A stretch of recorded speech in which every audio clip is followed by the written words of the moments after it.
हो,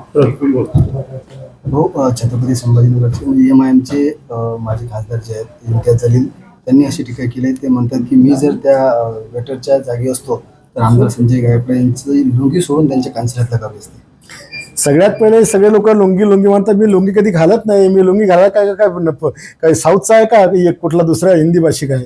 मी माझ्या मराठी संस्कृतीप्रमाणे माझा टावेलवर मी जेव्हा जाऊन तसंच त्या ठिकाणी गेलो.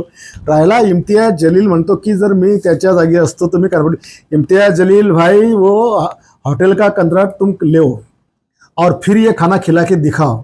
इसको तो 2 ही डोसे लगे, तुमको तो ऐसा मारूंगा कि फिर से तुम होटल चलाने के लायक रहेंगे नहीं. संजय राऊत असं म्हणतायत की जनसुरक्षा कायद्याअंतर्गत आमदार संजय गायकवाडवर गुन्हा दाखल करण्यात यावा. बघा, मी पहिलेही सांगितलं की मी केलेले मारहाण सौम्य मारहाण आहे. त्याला इजा पोहोचण्याचा माझा हेतू नाही. त्याला फक्त छोटीशी पनिशमेंट देण्याचा उद्देश होता. आणि मला माहित होतं की मी चुकीच्या मार्गाने गेलो आहे. मी कायदा हाती घेतलेला आहे, पण चांगल्या गोष्टी करता मी हाती घेतलेला आहे. त्याच्यामुळे काय कारवाई होत असेल तर मी त्याला सामोरं जाईल.